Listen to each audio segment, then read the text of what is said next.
Hello everyone, welcome back again to BSc Pharmacy version 2.0। कैसे आप सभी बेटा? स्वागत है आप लोगों का आज के इस वीडियो में। तो जैसे कि आप सभी लोग जानते हैं, हम लोग pharmaceutical inorganic chemistry B pharma first semester के इंपॉर्टेंट क्वेश्चंस को डिस्कस कर रहे थे, और जहां पर यार हम लोग 4 यूनिट ऑलरेडी पढ़ चुके हैं। तो आज हम लोग बात करेंगे बेटा फिफ्थ यूनिट और लास्ट यूनिट हमारी, जो कि क्या है, रेडियो फार्मास्यूटिकल सब्सटेंसेस। अब रेडियो फार्मास्यूटिकल सब्सटेंसेस में जो कुछ इंपॉर्टेंट टॉपिक्स हो, पता है क्या क्या है?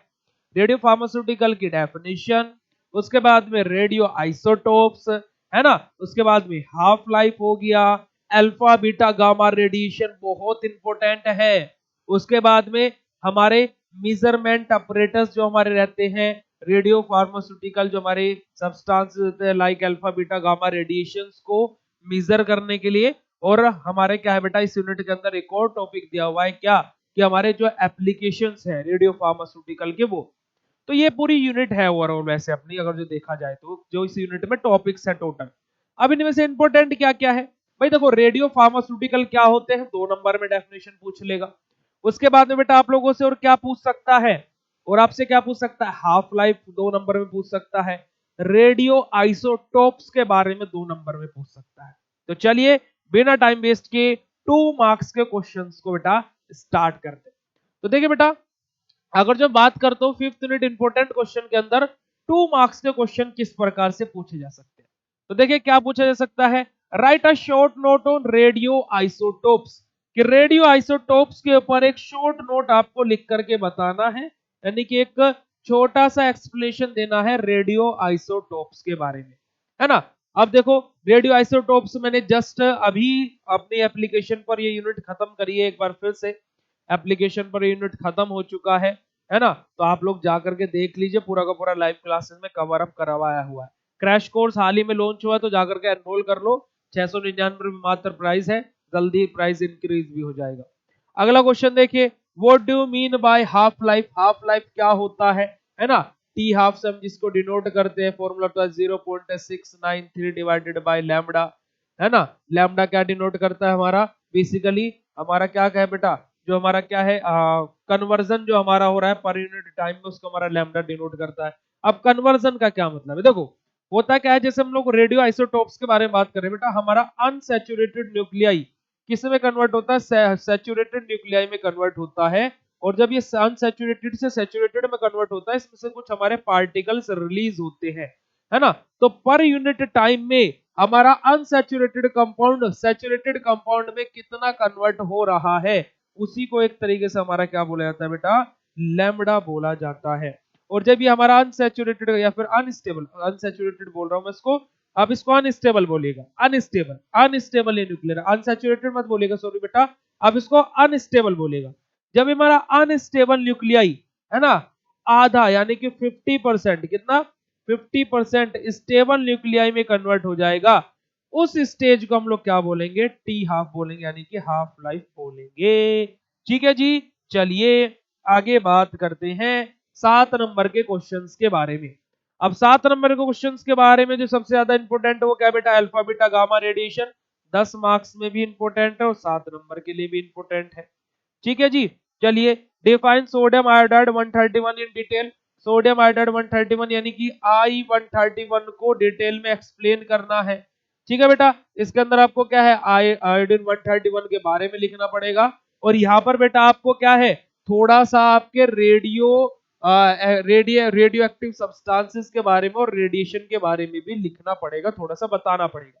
ओके। और उसके बाद में right a short note on measurement of radio activity, में रेडियो एक्टिविटी के मेजरमेंट के ऊपर, जहां पर हमारे अलग अलग क्या होता है, जैसे हमारा क्या है, प्रोपेशनल काउंटर होता है बेटा हमारा, है ना, गैस फिलिंग हमारा रहता है। अब आयनाइजेशन हमारा, आयनाइजेशन डिटेक्टर होता है ना, हमारा अलग अलग प्रकार के डिटेक्टर्स रहते हैं। तो 4 से 5 अपने डिटेक्टर्स हैं, उन सभी को आपको यहाँ पर एक्सप्लेन करना पड़ेगा। 7 नंबर में आया तो 3 कर देना, ठीक है। और अगर जो 10 नंबर में आया तो बेटा आपको चारों को यहाँ पर एक्सप्लेन करना पड़ेगा। ठीक है।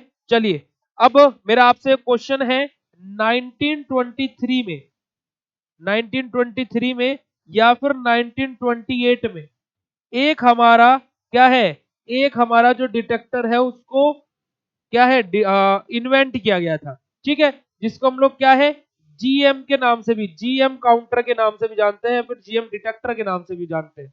तो इसकी फुल फॉर्म क्या है, कमेंट करके जरूर बताना, क्योंकि आपके सर क्या है ना बेटा, आपको पढ़ाते भी है और साथ में टेस्ट भी देते हैं, ठीक है। तो ये जीएम, जीएम काउंटर को आप लोग फुल फॉर्म इसकी क्या है कमेंट करके बताना। और अगर जो कोई ऐप वाला बच्चा है तो वो तो जरूर बता देगा, अगर जो इस वीडियो को देख रहा है, क्योंकि ऐप वाले बच्चे बहुत कम देखते हैं, क्योंकि उन्हें एप्लीकेशन पर ही सब कुछ मिल जाता है। तो ये आप लोगों को यहाँ पर बेटा इस प्रकार से क्वेश्चंस को अटेम्प्ट करना पड़ेगा। अल्फा बीटा गामा रेडिएशन के अंदर आपको क्या है बेटा, आपका रेडिएशन वाला डायग्राम भी बनाना पड़ेगा, है ना, यहाँ से रेडिएशन हमारे निकल रहे हैं, है ना, इस प्रकार से आपको डायग्राम भी बनाना पड़ेगा। अल्फा रेज बीटा रेज, ये अल्फा रेज है बीटा रेज है, ये नेगेटिव की तरफ अट्रैक्ट हो रही है, ये पॉजिटिव की तरफ अट्रैक्ट हो रही है बीटा रेज, गामा रेज सीधे निकल जा रही है क्योंकि इन पर कोई चार्ज नहीं होता है। फिर आपको यहाँ पर रेडिएशन के बाद में बेटा क्या है, वो शीट वाला भी, पेपर की शीट लगाना, फिर एल्यूमिनियम की शीट लगाना, फिर लेड की शीट लगाना।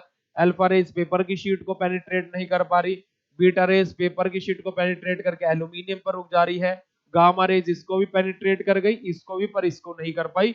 ये वाला डायग्राम भी आपको यहाँ पर बनाना पड़ेगा, सभी के सभी डायग्राम्स। प्रॉपर्टीज भी लिखवाई थी, अल्फा रेज क्या है, पार्टिकल साइज बड़ा होता है, इस वजह से ज्यादा पेनिट्रेशन पावर नहीं रहती। Beta rays as compare to alpha rays 8000 time smaller रहते हैं, है ना। और अगर जो हम लोग क्या है इंटेंसिटी की बात करें तो ज्यादा होती है। तो ये आप लोगों को पूरा का पूरा डायग्राम, पूरा का पूरा थ्योरी और पूरा का पूरा चार्ट यहाँ पर एक्सप्लेन करना पड़ेगा, ठीक है बेटा जी। तो ये आप लोगों के क्या है 5th यूनिट के 7 और 2 नंबर के क्वेश्चन है। अब एक लेक्चर हमारा और होगा इंपोर्टेंट क्वेश्चन के सॉल्यूशन के ऊपर, जो छोटा सा रहेगा 4 या 5 मिनट का, 10 नंबर के क्वेश्चंस के बारे में।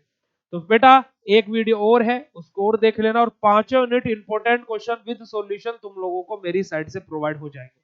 तो कैसा लगा ये वीडियो कमेंट करके बताना। क्लासेस में एनरोल करना है, डी फार्मा है, बी फार्मा, एंट्रेंस एग्जाम किसी भी चीज की, तो वेबसाइट को विजिट कर सकते हो, अदरवाइज एप्लीकेशन भी डाउनलोड कर सकते हो, ठीक है। कोर्स के बारे में ज्यादा जानकारी के लिए डिस्क्रिप्शन बॉक्स में हेल्पलाइन नंबर दिया, कॉन्टैक्ट कर लो। और बेटा मिलते हैं आप लोगों से नेक्स्ट लेक्चर में, तब तक के लिए बाय, जय हिंद। और बीएससी फार्मेसी है साथ, तो डरने की क्या बात, और इस बार 90 पार, ठीक है बेटा, bye bye, thank you so much.